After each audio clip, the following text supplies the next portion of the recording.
Nous allons donc dans cette vidéo résoudre le système que nous avons là, composé donc de 3 lignes avec 3 inconnus, donc 3 équations à 3 inconnus. On va utiliser ici la méthode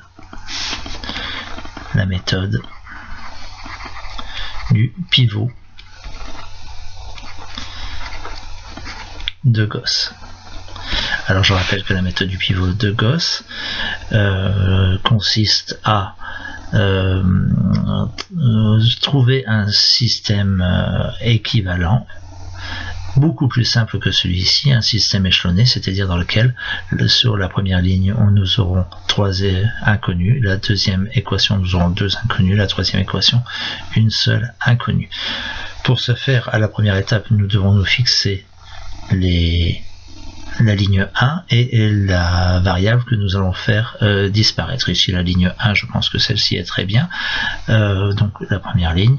Pour la variable, puisque nous voyons que ici nous n'avons déjà plus de z, nous allons donc faire disparaître la variable z. Pour commencer, donc nous allons réécrire ce système qui est x plus 2y plus z égale moins 2.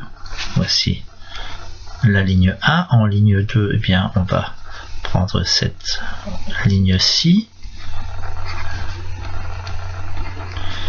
en ligne 2. Et donc ici, en ligne 3, eh bien, on va prendre cette troisième ligne 3. Donc, à l'étape 1, nous allons éliminer une des inconnues. Ici, comme nous avons déjà un 0, nous allons éliminer la variable z. Donc, étape 1.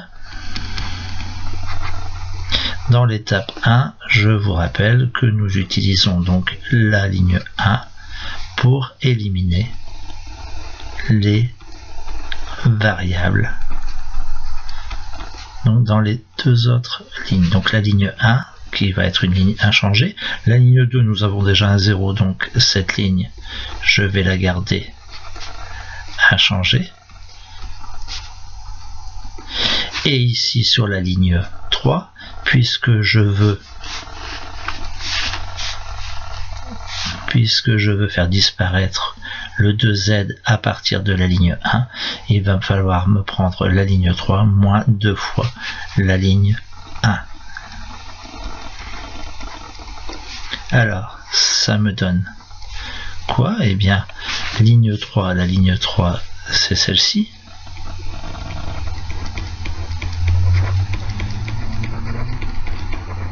Ça, c'est bien ma ligne 3.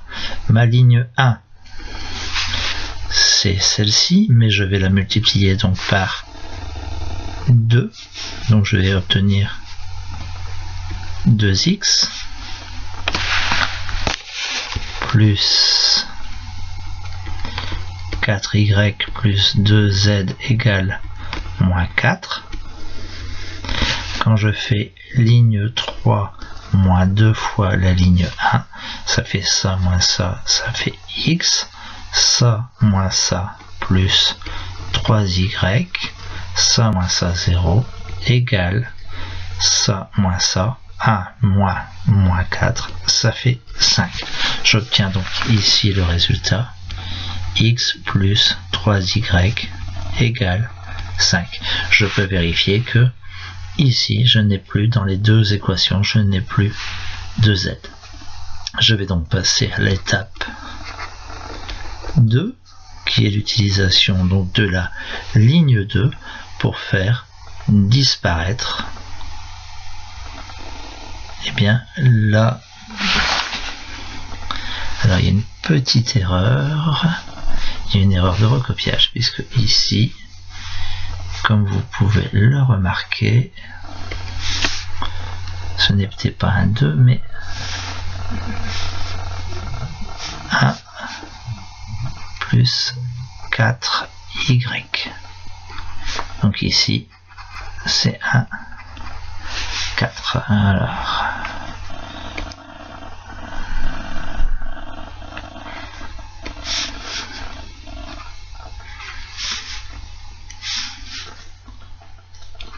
plus 4y.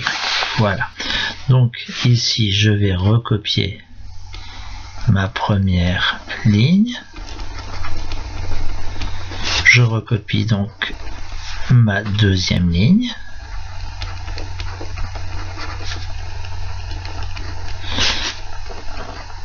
Puisque à l'étape numéro 2, je vais utiliser la deuxième ligne. Donc je vais éliminer le y.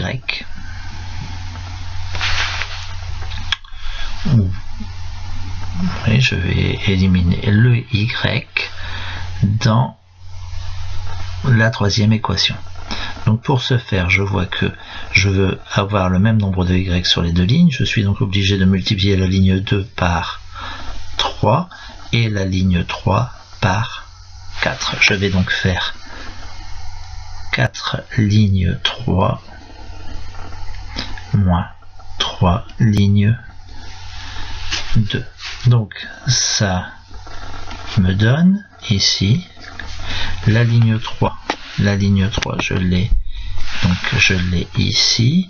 La ligne 3, je vais la multiplier par 4. Ça me fait 4x plus 12y égale, puisque donc j'ai dit que c'était la ligne 3 que je multipliais par 4 égale 20. Là, c'est la ligne 2 que je multiplie par 3. Donc la ligne 2, ça me fait 3x plus 12y égale 18. Lorsque donc je fais 4 ligne 3 moins 3 ligne 2, ça fait 4 moins 3, ça fait x. 12 moins 12, ça fait 0. Et x est égal donc à 2.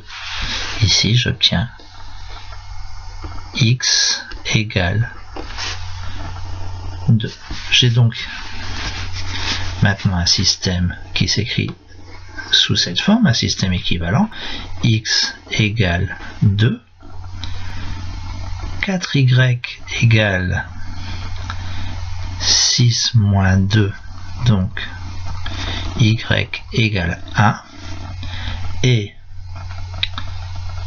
z égale moins 2 moins x, c'est-à-dire moins 2, moins 2 fois y, 2 fois 1, 2, c'est-à-dire moins 6. Ma solution est donc le triplet 2, 1, moins 6. Je mets bien les accolades et les parenthèses puisque ma solution est un triplet. On peut vérifier rapidement. 2 moins 2 moins 6, ça fait moins 2. 3 fois 2, 6, plus 7 fois 1, 13, moins 12, ça fait 1. De toute évidence, nous avons la bonne solution.